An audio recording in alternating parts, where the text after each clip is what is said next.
तो मैं आप सबको बता दूं ना कि एनडीए के सारे नेताओं को मैं 4 दिन के अंदर पागल घोषित कर दूंगा। इनका भाषा नहीं देख रहे हैं, रेत तो कार पे आ गए हैं खेसारी को बोलने के लिए। मैं रोजी रोजगार की बात कर रहा हूँ, वो धर्म की बातें कर रहे हैं। मैं धर्म विरोधी कभी ना था, ना हो, ना कभी रहूंगा। मैं जय श्री राम अभी बोल रहा हूँ, जय श्री राम। बट जय श्री राम में मेरा मेरा ये बेरोजगारी छुपा है। भाई मैं पूरी दुनिया से बोलवा दूं जय श्री राम, लेकिन इनको धर्म के आड़ में वोट लेना है, उसकी चर्चा ये हमेशा से धर्म के नाम, मंदिर मस्जिद के नाम। मैं धर्म विरोधी कभी नहीं रहा। धर्म के नाम पे आप वोट मत मांगो। धर्म जरूरी है, लेकिन हमें कर्म करने के लिए शिक्षा भी जरूरी है, अस्पताल भी जरूरी है। ये कौन बनाएगा? बच्चे शिक्षा से दूर हैं, वो 20 साल के बच्चे हैं। और 20 साल से किसकी सरकार है? मानिए हमारे चाचा नीतीश कुमार जी की। अब सोचिए बेरोजगारी से कौन मर रहा है? आज जो 20 साल के बच्चे हैं वो मर रहे हैं।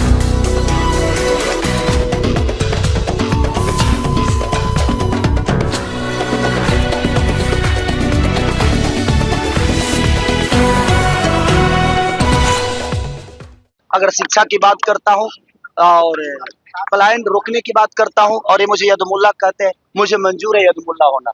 मुझे कोई फर्क नहीं पड़ता कि मैं यदमुल्ला हूँ कि मैं क्या हूँ। 4 दिन के अंदर सारों को पागल कर दूंगा। मैं सबको पागल घोषित करवा दूंगा। कोई बात नहीं, शायद मुसलमान हमारे देश के हिस्सा नहीं है। और अगर बेहतर बिहार के लिए मैं बात करता हूँ तो वो उन्हीं लोगों से मिल के ना वो भी कुछ भी बोल रहे हैं। बट ठीक है, वो बड़े भाई, उनका जवाब देना मेरे लिए जरूरी नहीं है। सर, पवन सिंह लगातार आप पे छत्ता कस रहे हैं। रघुआ भी बीच नहीं हट रहे, कह रहे हैं कि रवि किशन जी ने आईफा जीता है। आप उनको कहिए कि आईफा वो जीतेंगे। ग्रेजुएशन किया है उन्होंने ग्रेजुएशन किया है, उनसे पूछिए। देखिए एक बात बताएं, मैं गरीब का बेटा हूं, मेरे पास औकात नहीं थी कि मैं ग्रेजुएशन कर सकूं। वो अमीर के बेटा थे, वो तो पीएचडी भी कर सकते हैं। मैं गरीब से पैदा हुआ हूं। और मैं आप सबको बता दूं ना कि एनडीए के सारे नेताओं को मैं 4 दिन के अंदर पागल घोषित कर दूंगा। इनका भाषा नहीं देख रहे हैं, रेत तो कार पे आ गए हैं खेसारी को बोलने के लिए। मैं इनको रेतोकार नहीं करूंगा, क्योंकि मैं संस्कारिक बेटा हूं और संस्कारिक माँ बाप का बेटा हूं। तो मेरे अंदर कभी सलीलता ऐसी नहीं है। दिनेश लाल यादव गिरा हुआ, आपको कह रहे हैं कि कोई ऐसा जगह नहीं जिसको खेसारी ने ठगा नहीं। क्या ठगा? अब पता नहीं, उन्हीं से पूछिएगा कि उनको कितना ठगा हूं मैं। सगा वो पूरे बिहार को ठगे हैं वो लोग। और मैं आज बात कर रहा हूं तो उनको बुरा लग रहा है, बट ठीक है। मैं रोजी रोजगार की बात कर रहा हूं, वो धर्म की बातें कर रहे हैं। मैं धर्म विरोधी कभी ना था, ना हो, ना कभी रहूंगा। मैं जय श्री राम अभी बोल रहा हूँ, जय श्री राम। बट जय श्री राम में मेरा ये बेरोजगारी छुपा है। भाई मैं पूरी दुनिया से बोलवा दूं जय श्री राम, लेकिन इनको धर्म के आड़ में वोट लेना है, उसकी चर्चा ये हमेशा से धर्म के नाम, मंदिर मस्जिद के नाम। मैं धर्म विरोधी कभी नहीं रहा। मैं राम पे गाना गाया हूँ, मैं राम का एक्ट किया हूँ, राजा राम मूवी किया हूँ। मैं ये कह रहा हूँ, धर्म के नाम पे आप वोट मत मांगो। धर्म जरूरी है, लेकिन हमें कर्म करने के लिए शिक्षा भी जरूरी है, अस्पताल भी जरूरी है। ये कौन बनाएगा? ये इसके लिए का दूसरे को वोट देंगे? हाँ, सब आपको वोट दिए हैं हर चीज करने के लिए, तो आप हर चीज पे बात करो ना। आप रोजी रोजगार पे बात करते नहीं, आप सिर्फ मंदिर मस्जिद पे बात करते हैं। ये मुद्दे को भटकाते हैं दूसरी तरफ। हर बार जंगल राज की बात करते हैं। आज जो बच्चे शिक्षा से दूर हैं, वो 20 साल के बच्चे हैं। और 20 साल से किसकी सरकार है? मानिए हमारे चाचा नीतीश कुमार जी की। अब सोचिए बेरोजगारी से कौन मर रहा है? आज जो 20 साल के बच्चे हैं वो मर रहे हैं।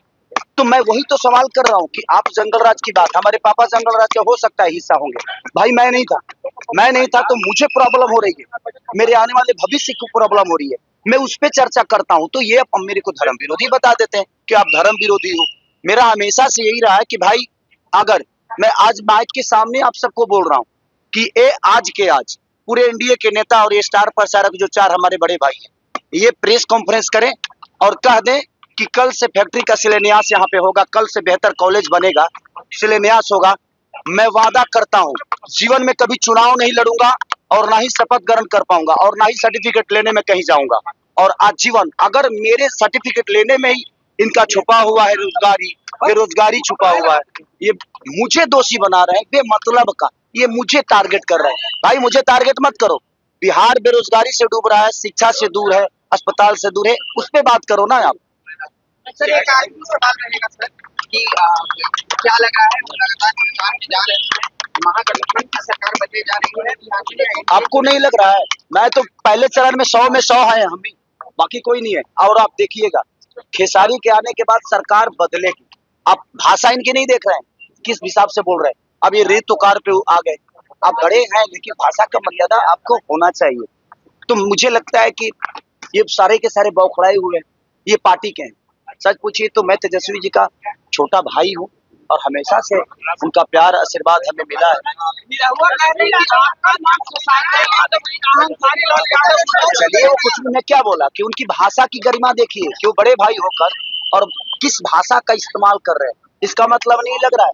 मैं क्या बोला, 4 दिन के अंदर इस सारों को पागल कर दूंगा, मैं सबके सबको पागल घोषित करवा दूंगा। कोई बात नहीं, शायद मुसलमान हमारे देश के हिस्सा नहीं है। और अगर बेहतर बिहार के लिए मैं बात करता हूँ तो यदमुल्ला हूँ, तो मुझे मंजूर है यदमुल्ला होना। अगर शिक्षा की बात करता हूँ और पलायन रोकने की बात करता हूँ और ये मुझे यदमुल्ला कहते हैं, मुझे मंजूर है यदमुल्ला होना। मुझे कोई फर्क नहीं पड़ता कि मैं यदमुल्ला हूँ कि मैं क्या हूँ। आप बिहार को बेरोजगारी से दूर कर दो, बिहार के बच्चों को बेहतर शिक्षा दे दो, बिहार के बच्चों को बेहतर पलायन रोकने की बात कर दो, उनको अपने घर में रोक दो, अपने माँ बाप के साथ रहने पे मजबूर करो। मैं उसके अगर उनको ये शब्द बोलने से और ये करने से यदमुल्ला कह रहे हैं तो आई एम यदमुल्ला, मुझे कोई फर्क नहीं पड़ता। कहा है कि हम बंदा गाना सीखे, बिल्कुल सीखा हूँ भाई, आगे यही थे ना। और जहाँ तक कह रहे हैं ना कि उन्होंने ये जीता है, उन्होंने वो जीता है, तो भाई मेरे से पहले तो रवि जी के बाद आप आए थे ना, तो आप क्या क्यों नहीं जीत लिए? तो आप नहीं जीते तो हम भी छोड़ दिए, हमने नहीं जीता हूँ, रहने दो।